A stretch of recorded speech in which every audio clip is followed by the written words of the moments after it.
Oi, pessoal! Tenho certeza que muita gente que escuta o nosso papo sonha alto, pensa em ir mais longe na carreira, mas não sabe bem por onde começar. Se esse é o seu caso, pega a dica. Seu mundo muda quando você decide estudar. É por isso que eu faço questão de falar da UNA, que além de ser uma grande parceira aqui do nosso programa, está com vagas abertas para o primeiro semestre de 2026. O mais legal é que eles entendem que cada um tem seu corre. Por isso, você pode escolher como quer entrar, fazendo vestibular ou, se preferir, usando a sua nota do Enem. Mais do que colocar um diploma na sua mão, a UNA se preocupa em formar profissionais conectados ao mercado. É ensino que vai além da teoria. Você participa de projetos práticos, aprende em uma infraestrutura de ponta com professores que são referência e se conecta com as melhores empresas. Por isso, não adie mais a sua decisão. Acesse agora una.br, veja qual a melhor forma de ingresso para você e venha fazer parte de uma das melhores e mais completas faculdades de Minas Gerais. Muito bem, estamos começando mais um Papo com Elias e no início do programa eu gosto sempre de lembrar do seguinte, as ideias têm que circular, né, gente? E a moda também. Então eu quero agradecer quem me veste, que é o pessoal do brechó Peça Rara, do Anchieta. Muito obrigado, Maurício e toda a sua equipe, um beijo para você. E, gente, vamos nos ligar nisso? A moda precisa circular, as roupas, inclusive para respeitar o meio ambiente, tá bom? Isso vale para mulheres, crianças e nós homens também, sem preconceito. Valeu? O papo de hoje está muito bom, tenho certeza que você vai gostar, porque é uma peça raríssima. É um artista maravilhoso, mas é uma pessoa sensacional e que tem muita história para contar. E, na verdade, ele sai pintando por aí. Por falar em movimento, ele é um artista em movimento sempre. Eu tenho prazer de receber aqui mais uma vez para conversar comigo, meu querido Pacheco, Fernando Pacheco. Fernando, obrigado pela presença, querido. Tudo bem? Elias, eu que agradeço e estou muito feliz de estar aqui mais uma vez. E um grande abraço aí para todos que estão nos vendo e nos Ouvindo, acompanhando, acompanhando e curtindo, tal. né? Um abração para todos. Fernando, eu vou começar já com uma frase que você gosta muito, mas eu queria que você explicasse ela pra gente. Você, durante a pandemia, muito se falou que a arte cura e tal, mas você já tem trabalhado com isso. Arte cura por quê? Como é que é essa história? A arte, eu acho que a arte é fundamental assim na vida do ser humano, porque eu considero, eu estou convencido disso, de que é um dos caminhos mais curtos, mais práticos, mais curtos para se entender a vida e se entender a nossa própria essência. Quer dizer, através da arte você pode encurtar muito caminho na vida para entender os problemas do mundo e de si próprio. É muito legal, porque a terapia usa arte também, né? Arte terapia, né? Isso. Isso aí é. Toda vez que você tem Ah, uma ocupação que você pode se expressar livremente e tal, você já deixa fluir, né? Muita coisa que poderia ficar travada, né, em você. Então, toda vez que você se expressa através da arte livremente, isso aí já é um canal para você se livrar de muita coisa, principalmente do próprio ego, talvez. que legal. Ô, Fernando, então eu vou entrar um pouco na sua intimidade, porque você é um artista. O Isso. que que você põe pra fora? O que que do Fernando a arte te ajudou e te ajuda a colocar pra fora aí desses medos, dessas dificuldades que a gente tem? Eu nunca viu, Elias? Eu nunca vi, assim, sinceramente, eu tá de um lado e a arte tá do outro. Aí o que aconteceu foi que eu misturei de tal forma que eu não vou falar que a arte sou eu, mas a arte que mora em mim Isso. faz parte da minha alma, faz parte de mim. Então não existe essa coisa que a arte está lá e eu, como ser humano, fala, eu vou pegar essa arte, vou praticar a arte ou vou tentar ser um artista para isso, para aquilo, com qual objetivo. Eu fui assim, A arte é vida pra você. da mesma maneira que eu Aham. respirava e fazia as coisas, e Isso. caminhava e me alimentava, etc. e tal, eu tinha essa necessidade vital, assim, de me expressar livremente através de alguma coisa. E que quando eu era muito jovem, eu não sabia que coisa era essa. Então eu criava mundos invisíveis, falava sozinho, enxergava personagens, figuras que os outros não viam, porque eu recriava um mundo de fantasia. A partir do momento que eu fui entendendo que eu poderia materializar esse mundo, que era só meu até então, para que outros participassem, eu elegi a pintura como a materialização desse mundo. de maneira que eu nunca me coloquei assim, separado da arte. A arte chegou de uma maneira natural na minha vida. Então eu não faço assim, a arte está lá, agora eu estou aqui, não estou fazendo arte, mas amanhã de tarde eu vou fazer arte. Não, Você está fazendo arte aqui agora? Agora, o tempo todo. A arte está em mim. A única maneira de eu ver o mundo é através da arte. Não existe essa coisa de que a arte é uma atividade que você escolhe horário para praticar. Você está com a arte o tempo todo. O Pacheco... É como uma coisa de Deus, assim. Sim. Você não está com ele só quando você vai na igreja, por exemplo. Você está com ele no coração, praticando amor e carinho e gentileza. Então é o tempo todo, faz parte. Você acredita em Deus? Eu diria o seguinte, quando meu filho vai viajar com a minha netinha ou tal, eu falo, vai com Deus, que Deus te acompanhe, Deus te abençoe, Deus abençoe sua viagem. E isso, eu falo isso com tanto amor, com tanto carinho, e quando dizem para mim também, fica com Deus, vai com Deus, Deus te abençoe, eu sinto aquilo amor, carinho. Então, né? o que eu diria é o seguinte, que onde existe amor, carinho, afetividade, Deus existe ali. Então, o que eu imagino é que Deus está pouco ligando você falar eu acredito em Deus ou não acredito em Deus. O que interessa para ele, eu imagino, é a pessoa praticar. Então não interessa falar eu acredito em Deus e fazendo um monte de porcaria por aí. Então Deus e religião não é necessariamente ligado uma coisa com a outra para você. Não é necessariamente ligado. Então a pessoa pode falar eu não acredito em Deus, mas se só pratica o amor, o Deus vai dar uma grande risada, porque vai falar ele não acredita em mim, mas sou eu que estou ali com ele. O Nietzsche falava Deus é doido, né? Deus é doido demais, né? Porque... ele tomar conta dessa cambada toda que está no mundo aí, não é fácil. Muito legal. Fernando, eu vou voltar um pouco. Quando você falou que você tinha o seu mundo interior e precisava botar isso para fora. E aí você materializou através da pintura. Você poderia ter escolhido a música. Você tentou outras formas de artes antes? Sim, mas não é que eu estava tentando para ver. Você precisa pôr para fora. Mais uma vez eu te falo que tudo foi acontecendo espontaneamente. A pintura das artes talvez seja a mais solitária, porque você vê o grupo de teatro, né? Você pega um grupo de teatro aí do Galpão, tudo é equipe de atores, é orquestra, música, tem uma banda, você vê, né? Meus amigos, 14 bis é uma banda, o outro Então, tudo isso é mais ou menos feito em grupo. E basicamente a pintura é uma arte solitária, que você vai para o ateliê e fica ali sozinho enfrentando aquela situação. Se bem que eu interagi com muitas artes já, minha pintura saiu do ateliê, já interagiu com música, com literatura, poesia, até com moda, fashion e com várias coisas. Você vai para a rua, né? Com a música muito. Então, mas lá atrás, quando eu era adolescente, por exemplo, não fazia sentido um adolescente ir para um ateliê, ficar com um cavalete, uma tela e ficar ali horas e horas, dias pintando aquela concentração.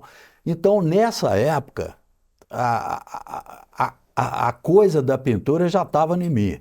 Mas para eu me expressar de uma maneira mais compatível com o meu momento de vida, que era de adolescente e tal, que eu nasci em 49, quando foi em 64, 5, que eu estava com 15 anos, eu peguei e inventei uma banda para mim de pop, rock, assim.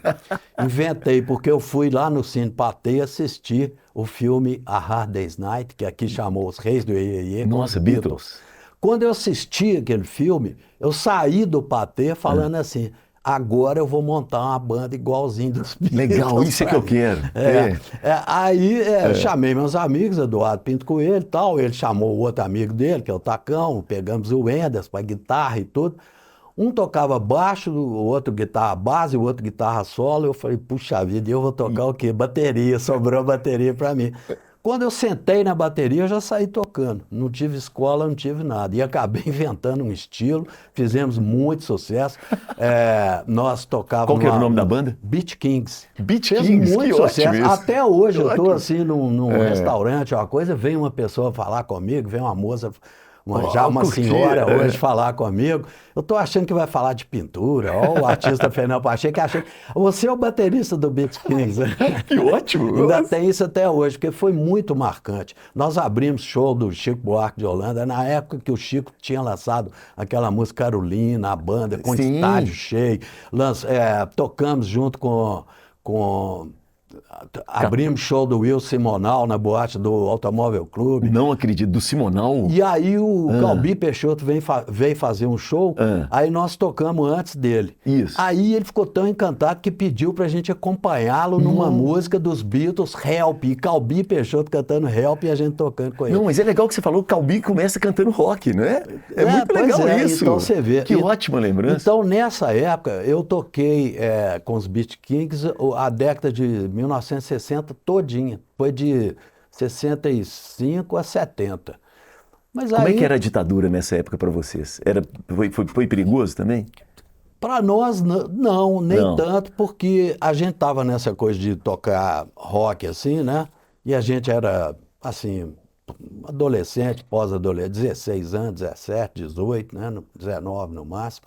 Então a gente estava tão envolvido, mas a gente botava para quebrar. Nosso conjunto era assim, tocava pesadão mesmo, e tinha momentos assim que a gente parava de cantar e só os quatro praticamente berrava no palco, assim, aí todo mundo começava a berrar junto. Era uma performance, um negócio doido. Então a gente extravasava muito isso. Mas eu já era amigo, já que você tocou nesse assunto, eu já conhecia muitos intelectuais, né, e pessoas que sofreram assim diretamente com o problema, né? Mas vocês diretamente não teve. Nós diretamente não, exatamente porque a gente era um grupo de jovens fazendo uma banda de rock assim, tocávamos, né? A gente não era cover, Beatles, nada disso, a gente tinha nosso próprio estilo e tal, mas tocava música sempre, músicas importadas da Inglaterra ou dos Estados Unidos, tocávamos dos Beatles, Rolling Stones e muitas outras bandas que ninguém nunca ouviu falar. Sim. Mas a gente estava muito envolvido com isso. A gente não era assim um intelectual para escrever uma crônica sobre o que estava acontecendo. Ou fazer uma crítica, não, né? Ou eu ainda tocar, não né, estava cara? assim fazendo exposições que eu pudesse fazer alguma obra que fosse diretamente política na época.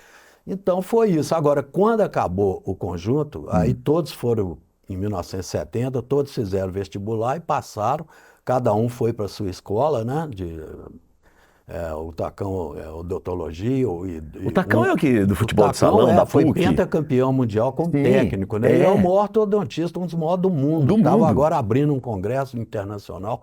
Aham. E o Eduardo Pinto Coelho é psiquiatra, o Isso. Anderson Rocha, já falecido, era engenheiro de solos, e eu fiz o vestibular para engenharia na Federal, passei. Não acredito, Eu sempre- engenharia. porque eu sempre estudei em ótimos colégios, Colégio Santo Antônio e tal, porque centro de São João del Rei, o Colégio Santo Antônio tem raiz de São João del Rei. Então eu tinha uma base muito boa. Aí eu fiz o primeiro vestibular único, que foi no Mineirão, e eu tinha que Nossa. escolher alguma coisa. O problema foi esse. Então eu escolhi engenharia, porque a base do Colégio Santo Antônio eu era Matemática. bom em química, matemática.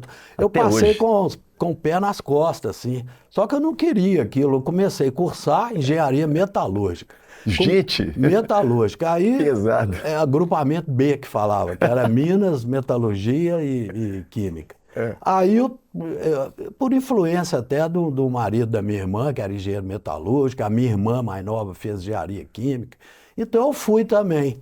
Mas já pintava, eu já estava, e a pintura em si, Isso. a questão da cor, pintura, começou para mim colecionando maço de cigarro vazio.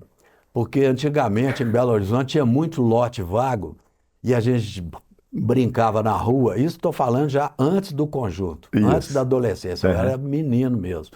E a gente achava maço de cigarro jogado. Eu comecei a colecionar por causa da figura do maço de cigarro. Sim. Porque hoje os maços de cigarro é muito assim, aquelas logomarcas, abstrato e tal. Ou então aviso que faz mal à saúde, aquele não dá para É colecionar. horrível. Né? Então, naquela época não, eles eram poéticos, assim, Eu lembro. tinha figura. Por exemplo, Os símbolos eram bonitos. eu achava um maço de cigarro que chamava Miss Bela, aí tinha uma Miss de maiô com a faixa, aí o outro chamava Negritos, aí tinha dois pretinhos sentados assim com a camisa listadinha, aí o outro chamava Noturno, era uma passagem de rua à noite com um Lindo, lampião. hein?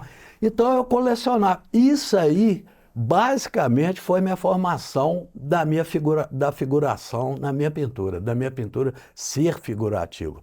E depois eu conheci grandes mestres da pintura, mesmo adolescente, já frequentava o ateliê dele e tal, Vladimir Breskov, Domenico Lazzarini, um mestre italiano. Isso, no conjunto lá, eu já tinha essa ligação Sim, com a pintura.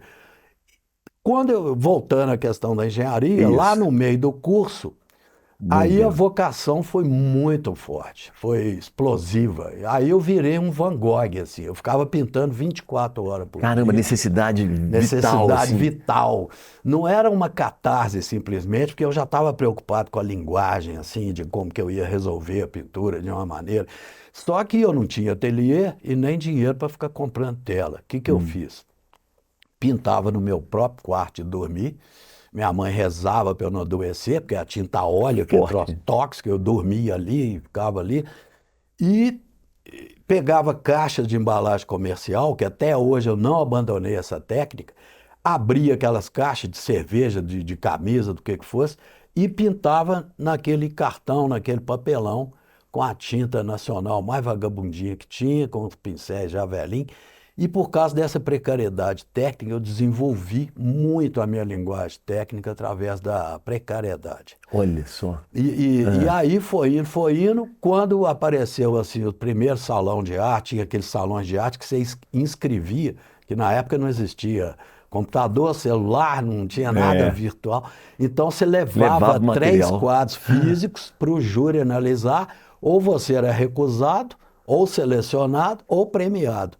E aí, exatamente por essa estranheza, por eu não ter tido influência de escolas, que eu sou aquele famoso autodidata e Uhum. não estudei em escolas de arte, então a minha pintura era muito pessoal. Isso chamou a atenção do Do júri, júri. dos críticos de arte, Ah, e eu ganhei vários prêmios de pintura e tal, e fui formando meu currículo assim, dessa maneira, sozinho, com a cara e a coragem. Saía na rua, às vezes, assim, hum. de tamanco, um tamanco que eu comprava lá no Mercado Central, um tamanco de madeira mesmo, aqueles tamanco português. É mesmo, Eu botava figuraça, aquele hein? tamanco, calça É, jeans, uma camiseta assim, sem manga, sim. todo sujo de tinta, todo descabelado. Isso eu ainda sou até hoje, sabe?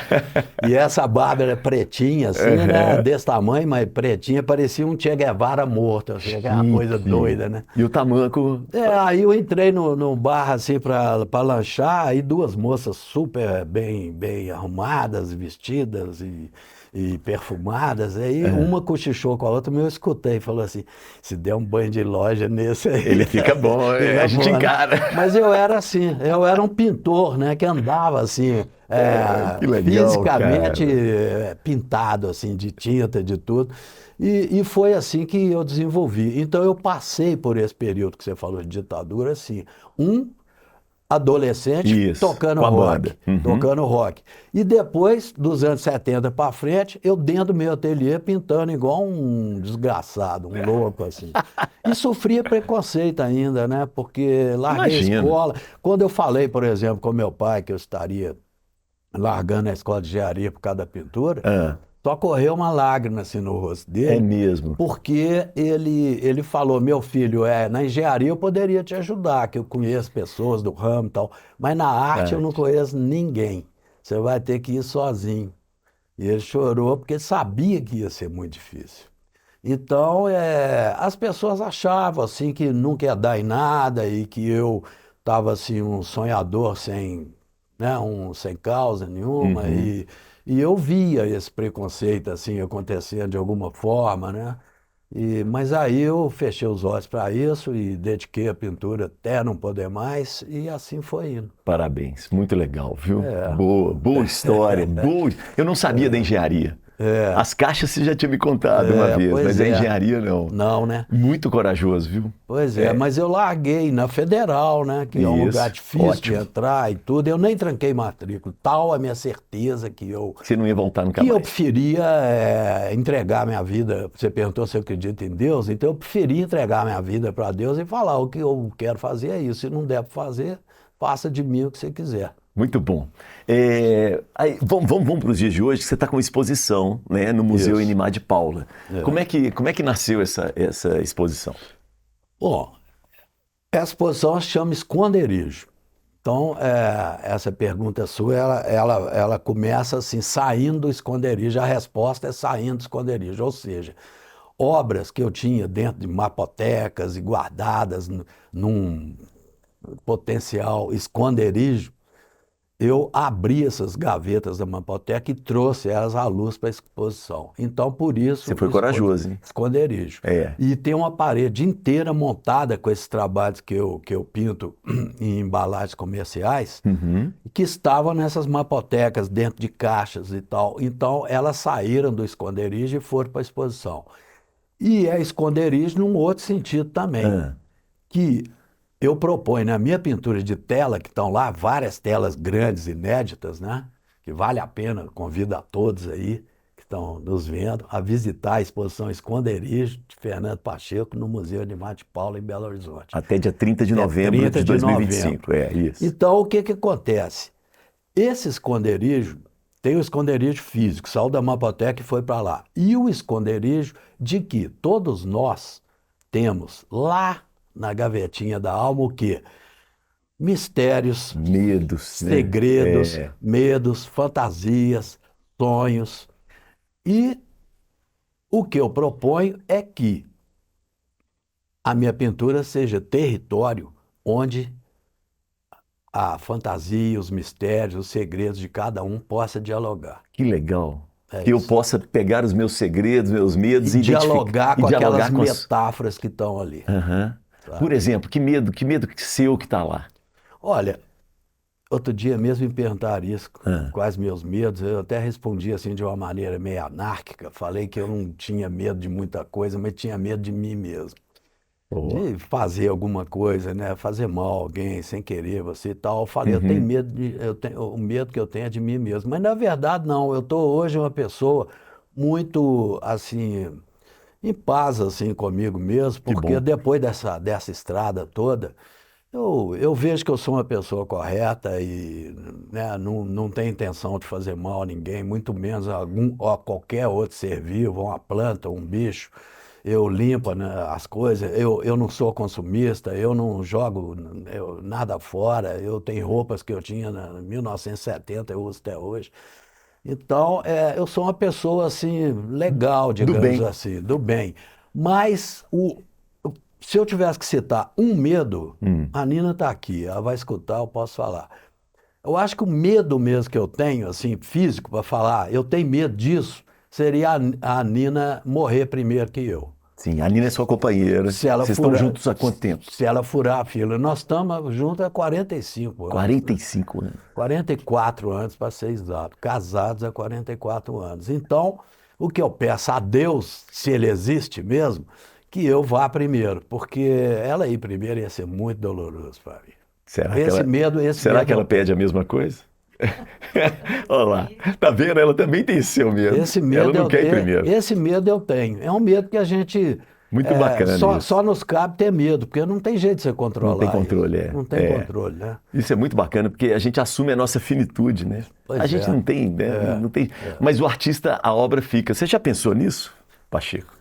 Já, porque eu vejo a obra maravilhosa de outros amigos, colegas, artistas que já se foram e a obra realmente... E ele está ali, esse seu colega está ali, né? Está ali, né? Você vê o Animar de Paula, foi o exemplo que nós falamos agora mesmo. Os 3 retratos que eu pintei dele estão lá na exposição e ele deixou uma vasta obra, né? Que está aí em coleções, acervos e tal. E ele já foi, mas a obra ficou. Isso é sensacional. Isso é uma coisa que o artista tem, que eu acho maravilhoso em vocês, assim.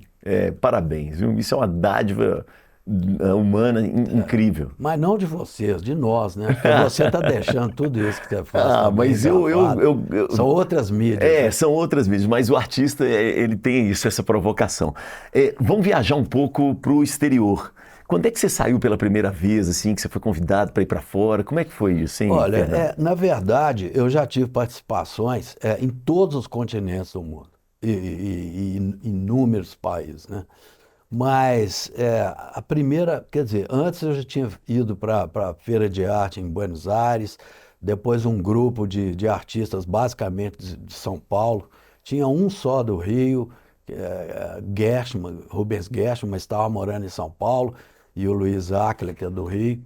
Mas basicamente todos de São Paulo, Ivo de Granato, Aguilar, Baravelli, o como é que A chama? turma O de São Zé Paulo. Zaragoza, o artista lá de São Paulo, Ah, eles formaram um grupo que chamava G11. E eram 11 artistas, tu chamava G11 e tal, era como se fosse um time de futebol. E na época o Rubens Gershman faleceu. E um grande artista brasileiro dessa geração, né?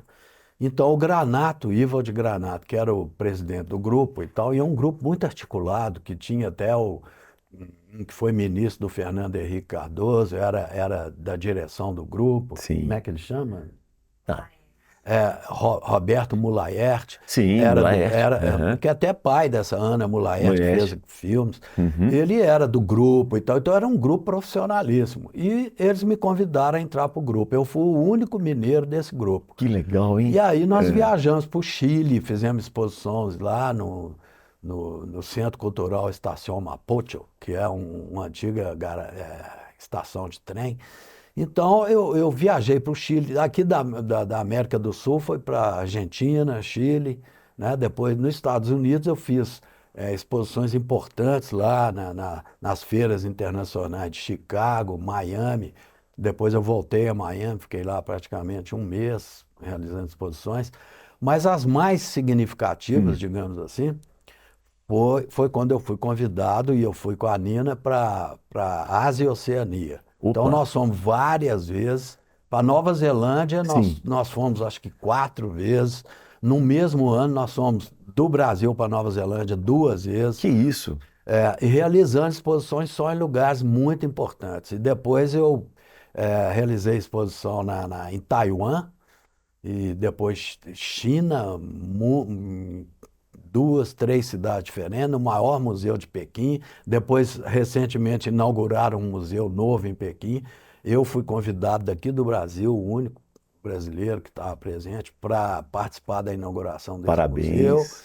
E fomos ao Japão, tudo isso. Fernando, muito se fala da China, mas poucas pessoas conhecem. Qual que é a É. sua impressão sobre a China? A impressão é a seguinte: primeiro, nós somos a Taiwan e China. E China é brigado com Com Taiwan, Taiwan é. porque quer Quer retomar separar, é Taiwan isso, de volta para a para a China. China. E o Brasil, como é amigo diplomaticamente da China, ele não pode ter embaixada Em em Taiwan. Taiwan. Então, em vez de embaixador do Brasil em Taiwan, eles têm o diretor do escritório comercial. Em vez de embaixada, chama escritório comercial. Mas, de fato, é um embaixador do Embaixada. Itamaraty e tal. Uhum. Então, quando eu fiz exposição lá em Taipei, Taiwan, foram embaixadores de 10 países. Porque esse embaixador do Brasil, que é o diretor comercial, Isso. era amigo dos outros embaixadores demais. E ele convidou, foram Aham. embaixadores de 10 países. Então eu peguei e falei com ele: olha, a gente fica até meio apreensivo, porque tem 10 embaixadores aqui, né? Eu, um artista brasileiro, expondo em Em Taiwan. Taipei, É. os embaixadores todos aqui. E eu já estou com a exposição Na marcada China. lá em Pequim. Eles vão Como é que eles vão me receber eles lá, vão né? acabar me pegando, igual pegaram o Ai Weiwei, que é um artista chinês e tal, que fazia artes assim de protesto, e nesse período ele estava preso, inclusive. Nossa, Eu falei: puxa Fernando. vida. Ele falou: não, fica frio, que não vai ter esse perigo, não. Mas a impressão que eu tive da Da China, China. inclusive eu e Nina chegamos pode considerar, morar, né? Nós ficamos em Pequim direto, porque nós fomos, saímos de Pequim, fomos para Nova Zelândia, depois preparei as obras na Nova Zelândia, e depois voltamos para a China para eu realizar uma grande exposição lá. Inclusive numa galeria cujo acervo tem obras de Andy Warhol, Salvador Dalí, eu Nossa, expus nesse lugar. É sensacional. um outro mundo, assim, sabe? Aham. É um país. Então, as impressões que nós tivemos, por exemplo, no campo político, é um país socialista, de Uhum. comunista, socialista, sei lá, Sim. mas os milionários lá são milionários com força. É, né? Então não é aquela coisa que todo mundo é socialista, tudo Não. igual, tudo divididinho, não. Tem o povo, assim, o povão que vai à luta, trabalha o dia inteiro, tudo de moto, aquelas motinhas, 1000 por hora, Sei. com aquelas máscaras no rosto por causa da poluição e aquele negócio todo. Mas esse empresário que nos levou promovia jantares assim para a gente para divulgar minha exposição, me apresentar o artista brasileiro lá para a comunidade rica lá, né, que eles queriam divulgar e vender a minha exposição, vender as coisas. Então a gente conhecia um assim que era o dono da Airchine. Aí o cara, que milionário. Aí o outro detinha o poder do gás natural, assim. Então tem milionários. Então o que nós vimos lá é essa coisa, né? Que aqui no Brasil tem como demais. Tem, né? Nos Estados Unidos, né? Mas lá como um país assim que parece que tudo tem que ser o povo e dividido e socialista, mas os milionários lá são milionários demais mesmo. Né? Respeito ao artista, você se achou mais respeitado lá? Muito respeitado. O oriental, de modo geral, tem isso, né? Eles consideram assim, a arte, mesmo intuitivamente, eles consideram, até porque eles são muitos, assim, tem muita censura, né? Porque lá os jovens não podem usar livremente, assim, redes sociais, o Facebook, essas coisas, né? Pelo menos quando eu estava lá, tinha muito isso. Mas, então, quando eles veem um artista assim ocidental soltando mesmo, abrindo a caixa de ferramentas e falando e pintando o que quer, falando de morte, falando de sexo, falando de política, tudo na arte, na pintura, eles ficam absolutamente encantados, né? Que legal. E aí, como eu não sabia falar muito menos o chinês e mal e porcamente o inglês, que a gente tentava falar inglês com eles, eu desisti de falar, porque teve um período que a gente tinha o intérprete chinesinho que estudou em Macau, estudava o português, falava com sotaque de Portugal, e era nosso intérprete. Mas, de modo geral, quando ele tentava falar inglês assim, mas teve um momento que eu desisti de falar tudo, e só me comunicava através da arte mesmo. Aí meus quadros lá faziam a visita guiada e os jovens chineses todos, e não tinha problema. Falava isso aqui, isso, tal, metal. Eles iam olhando as figuras, a gente... Aí eles mesmos começavam a dialogar com aquela pintura. Então era um entendimento fantástico. Respeitam muito a arte, a ponto da embaixada, como é que chama isso? Do Ministério da Cultura da China, adquiriu 3 pinturas grandes minhas para o acervo deles. Poxa, que delicadeza, e hein? esse Que acervo deles tem obras assim, mundialmente reconhecidas. Até porque, quando eu estava expondo lá, em Taipei, né? Isso foi em Taipei, inaugurou, próximo ao local onde eu estava expondo, uma exposição grande do Miró, Juan Miró. Então, ele é raríssimo, né? Isso foi em 2013, eu acho. Antes da pandemia ainda, né? Então, era raro artistas ocidentais irem realizar exposições lá. Então, como eu do Brasil estava lá e Miró da Espanha, né? Já falecido em muitos anos, mas assim... A grosso modo, eles consideraram 2 ocidentais. 2 ocidentais. Eu e Miró. Seu Miró, amigo seu. Aí, na hora de eu fazer o discurso, que eles têm mania de abrir exposições com discurso, aí falou o reitor da universidade, aí o outro, aí o embaixador, não sei de quê. Aí, na hora de eu falar, até brinquei com isso. Falei, gente, aqui, ó, vamos fazer o seguinte, não são 2 ocidentais, não. É o Juan Miró e Fernando Pacheco, fã do Juan Miró. Vamos deixar isso bem claro, né? Bem claro. Muito legal. Pacheco, vamos lá agora. Eu queria aproveitar que eu tenho aqui a buzina, que eu lembro sempre do Chacrinha, né? O velho guerreiro, que buzinava os seus calouros ruins, troféu abacaxi, aquela confusão. Você já chegou aí no programa do Chacrinha? Não, mas era... Mas você iria numa boa? Eu iria numa boa, mas eu era telespectador. Você era fã do Chacrinha? É porque passava, acho que aos sábados, Sábado à tarde, exatamente. Passava aos sábados. Então, não tinha nada para fazer, porque naquela época, né, todo sábado à noite a gente tinha um programa para fazer. Então, de tarde ali eu ficava descansando e tal, para depois tomar um banhozinho e sair para a noite. E aí, Chacrinha na parada. Aí eu ficava vendo Chacrinha, né? E aquela bagunça e tal. E politicamente, hoje seria crucificado, né? Aqueles negócios, quem é a mandioca da Maria Bethânia e tal. Então hoje seria absolutamente linchado, né? Mas Maria Sapatão. Então ele tinha essa coisa, né?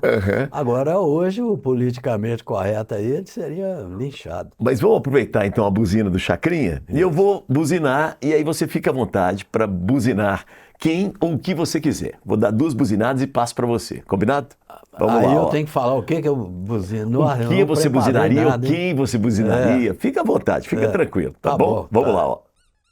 Quem ou o que você buzinaria? Ó, de cara assim, eu não preparei isso, mas é uma coisa que me incomoda muito, muito, muito é ver aquelas toneladas e toneladas de plástico nos oceanos. Isso aí é uma coisa que eu buzino assim veementemente, sabe? Porque é, você pegar assim um grande peixe, uma tartaruga engasgada com um nylon, um plástico, e depois tem ilhas, né? Ilhas de plástico e tal.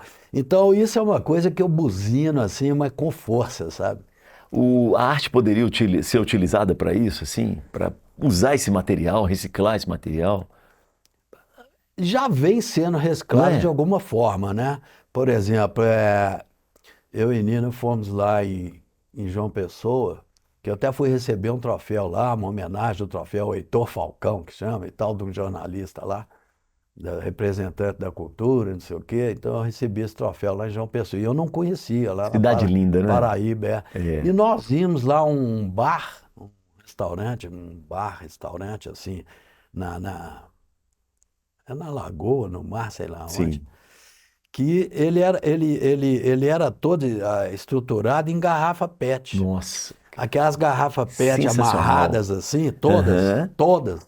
Aí, em vez de elas estar flutuando lá no mar, lá poluindo, eles fizeram o alicerce dela aquático todo com garrafa PET. E aquilo boiava, assim, com milhares de garrafas PET.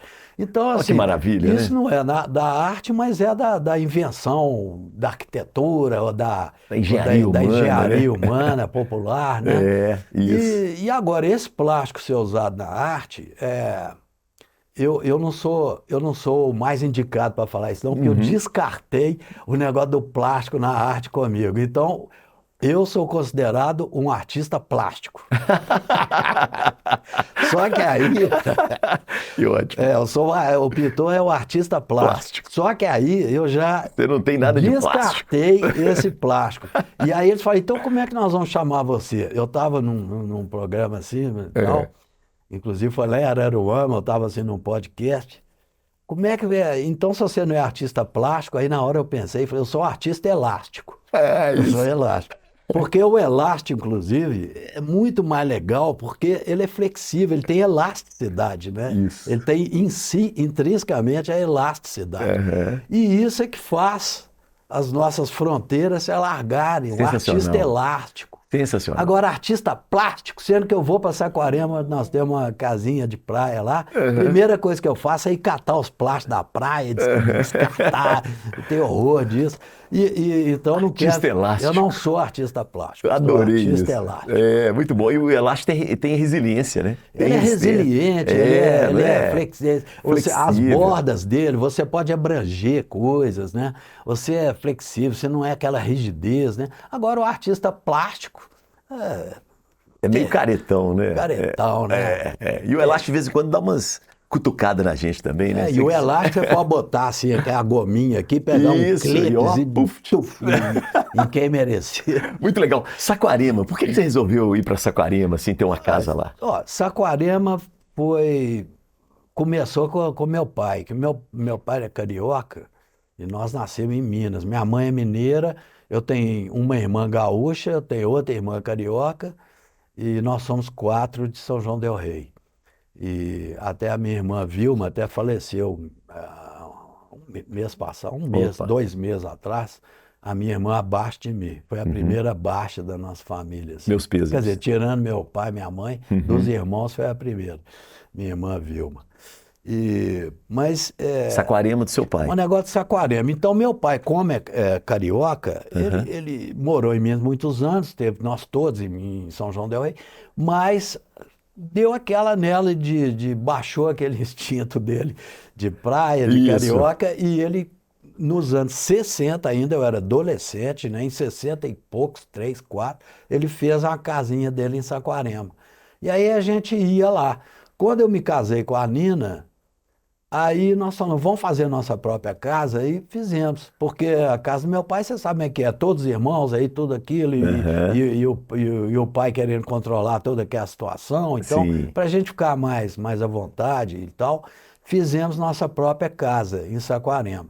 A partir daí, não, a partir daí não, no Aham. tempo que o meu pai tinha a casa, Sim. eu conheci lá em Saquarema, que eu era adolescente ainda, o Vladimir Obreskovt, que era um pintor Perfeito. Aham. russo, cabelinho branquinho, olho É. azulzinho. Aham. Eu já A vi. mulher dele pintava também, mas ele era um grande mestre da pintura, muito desconhecido aqui no Brasil, é Vladimir Obreskovt. Sim. Ele veio para Minas uma época, conheceu o Guimarães aqui, pintou a cidade de Caeté, uma coisa, mas voltou para Saquarema. Mas antes dele vir para o Brasil, ele foi, passou pela França, na Europa ele conheceu Picasso, ele é um grande mestre. Ele já tinha, quando eu era adolescente, ele já estava beirando os 90. E ele fabricava a própria tinta, tocava violino, era um artista fenomenal. E ali eu aprendi muita cozinha da pintura, pegar o pigmento, óleo de linhaça, Ótimo. fabricar tinta. Então eu Você ia no fiquei, ateliê dele. convivi com esse mestre. Então, Perfeito. isso em Saquarema. E depois conheci outros grandes nomes ligados à arte lá em Saquarema. Aí eu e Nina fizemos nossa casa lá e, e ficamos conhecendo. Inclusive o Obrescoft, ele chegou a pintar nas praias lá, pin- com o Pansetti, José Pansetti, que pintou muita marinha lá de Saquarema. E eu conheci o cara que se chamava o Mula, porque Hum. carregava a A cangalha cara. do Pansetti, o É. cavalete, as telas. Então, Sim. nesse tempo ele era novo, forte, e o Pansetti já era mais, então ele carregava aquelas coisas todas. E agora ele já é velhinho e tal, nós ficamos conhecendo o cara que ia para a praia para o Pansetti pintar. Então Saquarema virou uma cidade assim muito atraente, um ícone assim de muitas coisas. Sim. Acabou que eu fui num festival do rock que teve lá, que aquele Nelson Motta Uhum. inventou lá, que foi Rita Lee, e o Serguei sempre lá. Serguei, poxa. Nós ficamos amigos do Serguei, Você conheceu o Serguei? muito, porque Cara, eu já entrevistei o Serguei. ele Que era figura. vizinho, ele era meu vizinho. Então, o tal Museu do Rock, que era a Aham. residência dele, Museu do Rock, era assim, ficava 3, 4 casas da nossa. Então, eu chegava no quintal da nossa casa, já a casa nossa, minha, da Nina, você via lá A casa do a Serguei. casa dele, tinha uma bandeira da Inglaterra, do rock, Aham. outra bandeira. E às vezes ele saía lá, a gente se cumprimentava e tudo, sabe? Então Será que nós ele namorou mesmo com a Janis Joplin? namorou É. namorou assim, né? Ficou, né? Ficou Rolou, com rolou, ela, rolou um beijo. deu uns beijos nela. E aí, e o beiço dele é desse tamanho, então É. os beijos devem ter sido a valer, né? Caprichado, né? Caprichado. E teve uma vez que eu estava lá na varanda lá de casa à noite, a nossa casa tem 2 pavimentos, a varanda alta, já eram as 11 horas da noite, eu estava sentado lá. Aí, lá nessa época, assim, já tem uns anos, não passava ninguém na rua mesmo à noite, Tranquilo. nem carro, nem nada, dia de semana, assim, não era férias, não era nada, não passava nada. E a nossa casa é mais distante, assim, lá da vila. Aí vem 2 caras andando, assim, né? Eu falei, nu, andando a pé, assim, né? De noite. Aham. Quando eu vejo, era o Serguei e aquele Evandro Evandro Mesquita. Mesquita, da Assim, Blitz. andando na rua, assim. Porque o Tranquilo. Evandro Mesquita, na época, acho que ele foi secretário lá de cultura, lá no Aham. Rio, alguma Teve uma coisa onda assim. dessa mesmo. Isso. Aí nós ficamos batendo maior papo e tal. Então, assim, Saquarema tem essas doideiras. E conheci lá muito, eu e Nina, o Mário Barata, que foi um ícone da crítica de arte brasileira. Aí o Mário Barata e nós fizemos uma amizade Ele doida. morava lá? o Mário? Aham. Morava. Ele tinha uma casa no Rio lá e Sensacional, tudo, hein? mas gostava da casinha dele lá. Uhum. O quintal da casa dele era uma mata de restinga e que Olha ele só. sentava lá, ficava lendo os livros lá no meio da mata. Maravilha. E aí nós ficamos muito amigos, a ponto de quando eu fiz uma exposição no Rio de Janeiro, ele foi à minha exposição, escreveu no livro de assinatura uma mensagem linda para mim, e passou uns poucos anos ele faleceu. Mas Saquarema é isso, a gente fica lá no O Serguei, eu me lembrei agora na entrevista que ele me deu, isso tem muito tempo na rádio do UFMG, ele falou o seguinte, ele falou que ele tinha orgasmos andando pelado e com um vento da praia de Saquarema batendo no corpo dele pelado. Chegava a ter orgasmos. Ele disse que era o orgasmo mais legal dele. E de vez em quando ele entrava em lua de mel assim como uma árvore. Ele fala isso comigo também. Isso mesmo, Aí isso como uma mesmo. árvore. Mas esse negócio do vento é muito interessante. Eu estava nessa mesma varanda lá de casa. Pensei que você ia falar, eu estava também pelado. Pois é, cara. Não, aí eu já Você não tentou isso, né, não? eu deixo para Janis Joplin. E sabe como é que eu tirei a prova, se ele namorou mesmo a Janis Joplin? Eu fui lá na casa dele, que era o tal Museu do Rock. Sim. Aí ele falou comigo, essa botinha aqui é de James. Falou que uma botinha que tinha lá de James. Aí eu peguei a botinha e cheirei assim. É de James, é o chulé de James. Mas você estava falando do vento, que você fica lá na... Eu estava na varanda lá de casa e lá tem um tal vento sudoeste. Isso. Ele vem, mas que vem com tudo.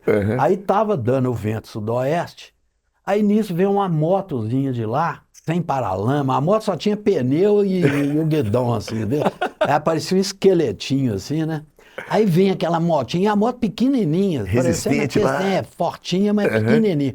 Aí vem o cara pilotando a moto, todo encurrujado assim, por causa do vento, né? Quase estourando o motorzinho da moto. Quando eu olho, tinha um outro cara agarrado atrás do piloto, assim, parecendo um ursinho, assim, agarrado. Aí eu prestei bem atenção, era o Serguei. Aí o Serguei, ele usava uma lente de contato azul, um monte de anel, um monte de pulseira e aqueles negócios todos. Então ele ficou com medo do vento tirar a lente de contato dele, ou a peruca, uma cabeleira. A cabeleira, né? Estranha. Aí ele baixou assim atrás do cara e foi, né? Eu falei, ô Serguei, ele nem olhou, só virou o olho assim pro lado e foi. Quando a moto chegou mais ou menos assim, no terceiro quarteirão lá pra frente, chegou que a maré de maconha. Assim, que ótimo. Vou aproveitar. E aí eu não sabia se era patchouli, que ele usava aquele perfume patchouli, ou se era maconha mesmo. Eu sei que chegou aquela maré, mas depois que a moto já tinha andado uns 300 metros. Vamos aproveitar. Muito se discute sobre a questão da legalização da cannabis. Qual que é a sua opinião, Fernando? Olha, sobre isso, eu nem tinha pensado muito nisso, mas o que eu posso te dizer com toda a segurança é o seguinte: em primeiro lugar, eu nunca fiz uso nem faço. Tudo bem, né? Sabe, eu gosto da minha bebidinha, da minha cervejinha, coisa e tal. Sim. Mas, particularmente, eu não tenho nada contra, e cada um faz o que quer, ou que se sente bem, mas eu sempre fiquei com medo de usar alguma coisa assim e a minha loucura ir embora, porque eu já sou bastante doido para tentar alguma coisa nova. Tá? Então eu tinha medo de ficar careta, era o contrário. O contrário. Porque meus amigos que faziam uso, que às vezes faziam uso de maconha, geração eu hippie, era muito mais doidão do que eles, assim, no sentido de encarar a arte, assim, de fazer as coisas e tal. Então, assim, eu tinha medo era de ficar bobo, careta, igual você falava. Então, eu nunca fiz uso e nem faço. Porém, eu acho que legal, para ser redundante, eu acho legal a legalização. Boa. Eu acho legal. Por que eu acho legal? Eu acho legal porque sem a legalização, ninguém vai deixar de fumar maconha porque ela não é legal. E legalizando, ninguém vai começar a fumar maconha só porque legalizou. Até porque fazer as coisas proibidas é muito mais legal, né? Esse é o seu argumento aí? Então eu acho que a legalização é o que deve ser feito, porque a coisa está aí. O usuário nunca deixou de fumar maconha porque é proibido.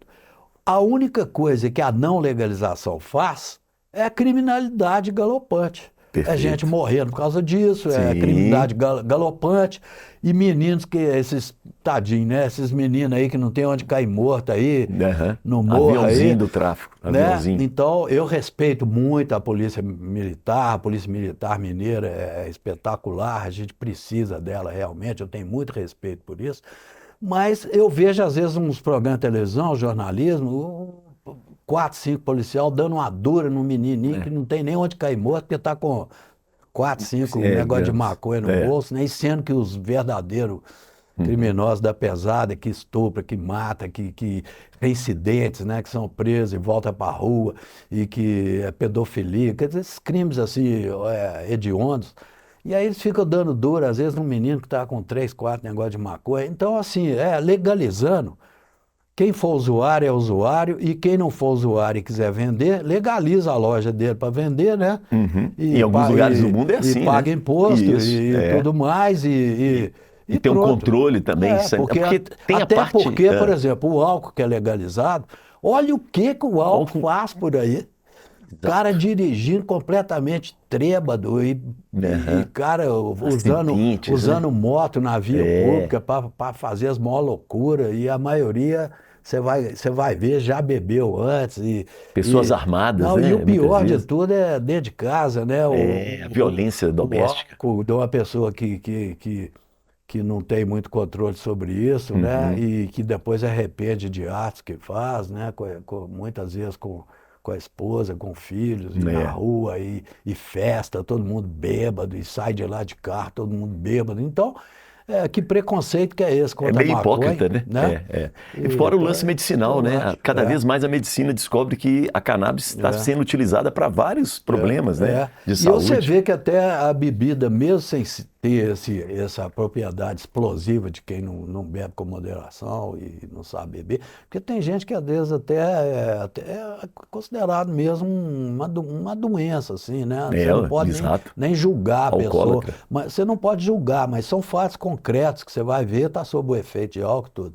E agora o que está acontecendo? Porque isso que está acontecendo, que pegaram etanol no álcool e matou, e pior do que matar, é uma pessoa que tem os sentidos preservados, a visão, ouvir uma reportagem com uma moça que fica cega pro resto da vida. Cega. Coisa. A pessoa que enche... Por exemplo, um cara que é cego desde que nasceu e tal, menino, um Stevie Wonder lá, um Ray Charles. Aí o cara acostuma com aquilo. O ser humano Agora, uma pessoa que já é adulto, que você depende disso, que você tem seu programa, de repente ficar cego. Um artista, por exemplo, pintor, ficar cego. Um artista elástico, como você. Elástico. Então, o que acontece? Você vai beber um destilado desse aí, bebe etanol.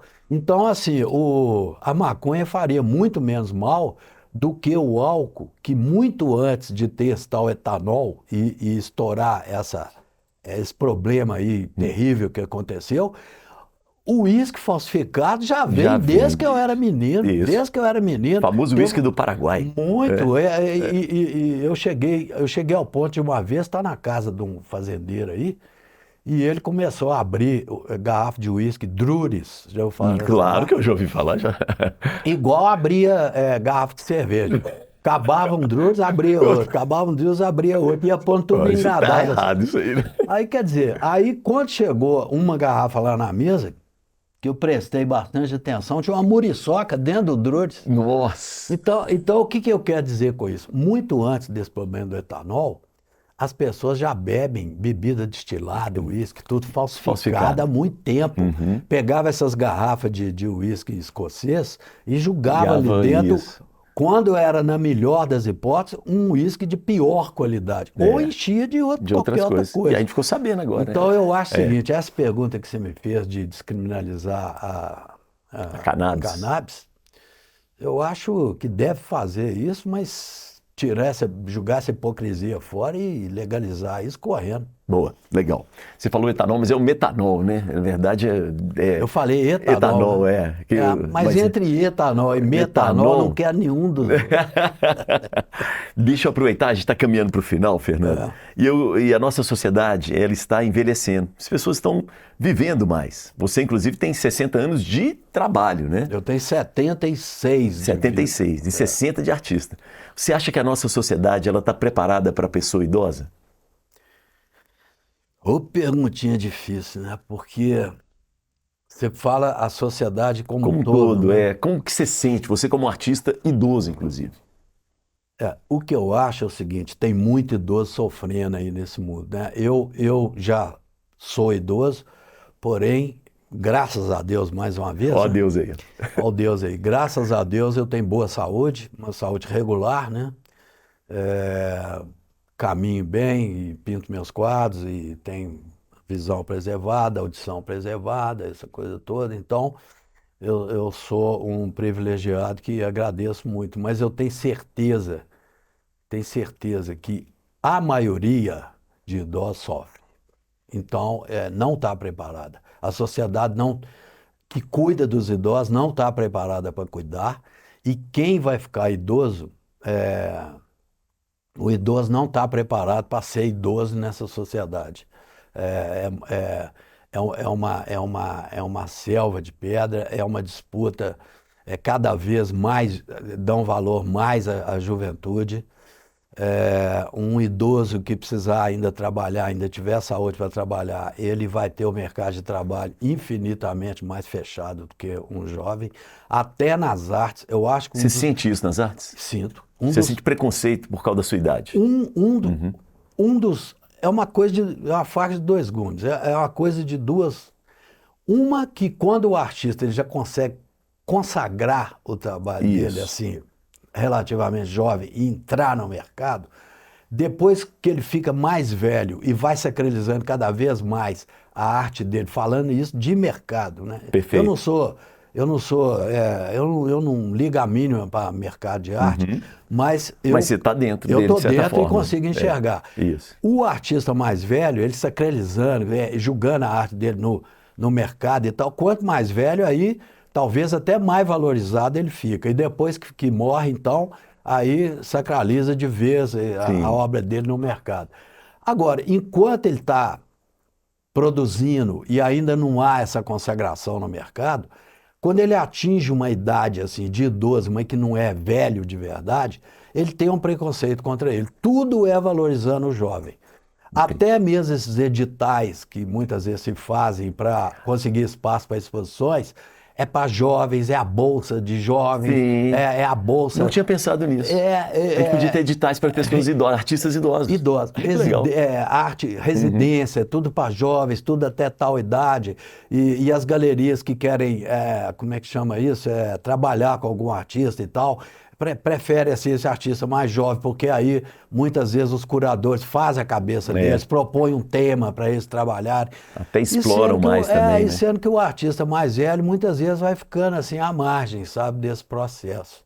Interessante. Mas, então, assim, eu acho que o número de artistas idosos que ficam consagrados no mercado é infinitamente menor do que os artistas jovens que, no momento da juventude deles, estão sendo requisitados, valorizados. Agora, se passar a peneira nesses milhares de artistas jovens, vai acabar ficando uns 5, 6, 7 no máximo. É, verdade. Né? E agora, o artista mais velho que conseguiu chegar lá em cima, produzindo e realizando exposições, fazendo...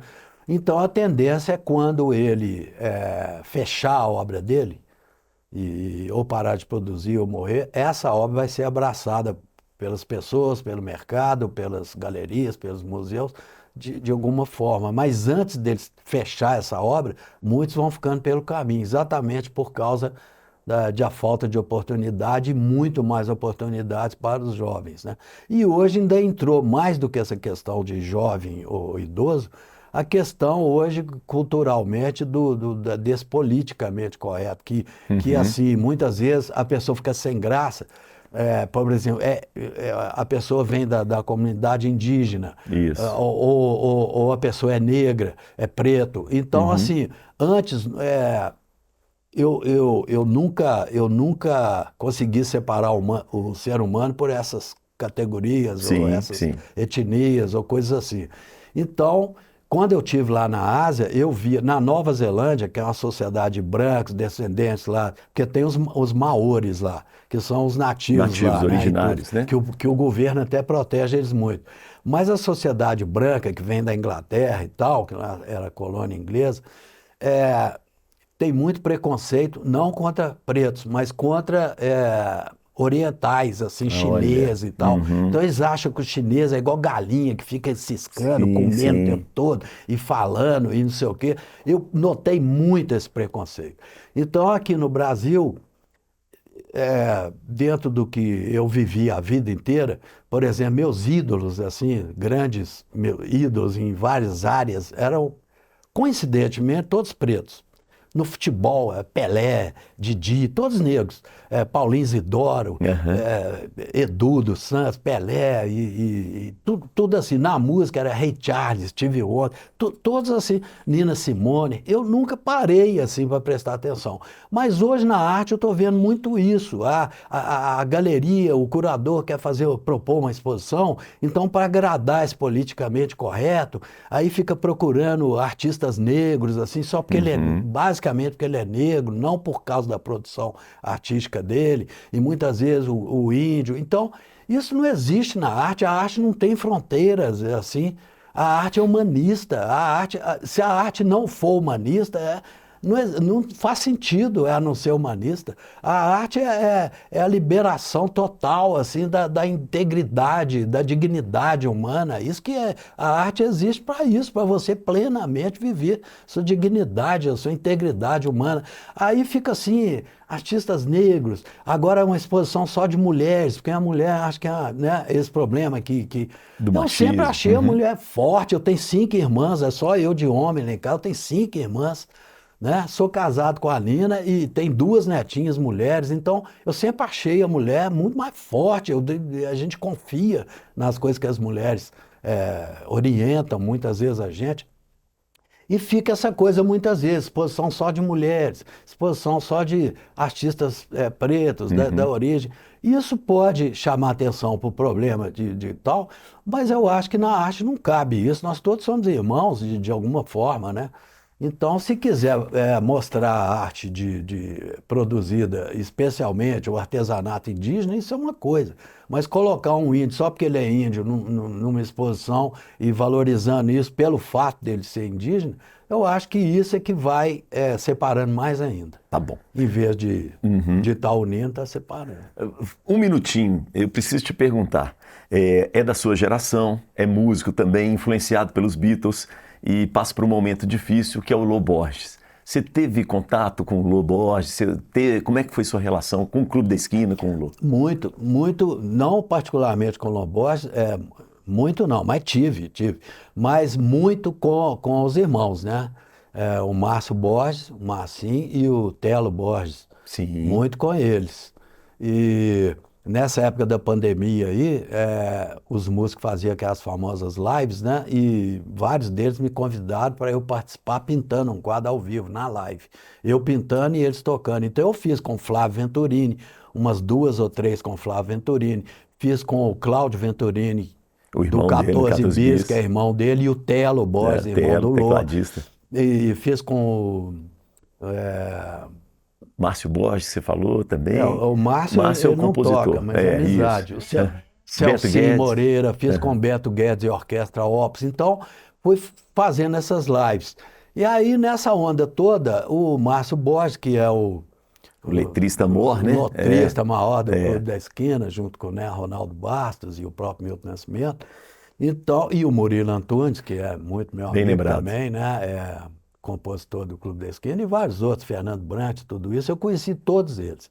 Mas teve um período que eu estava muito ligado a eles através dessas lives e fizemos amizade mesmo. Eu e Murilo viramos irmãos e eu estava sempre com o Flávio Venturini e o Márcio Borges. Então, o Márcio Borges, inclusive, brincou que eu era o 5º Beatle. Eu era o pintor do Clube da Esquina, que eu não era músico, mas era do Clube da Esquina, através da pintura.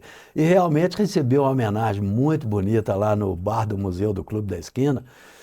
Fizeram uma homenagem lá para mim, eu pintei o retrato do Milton Nascimento e instalaram lá definitivamente lá no bar.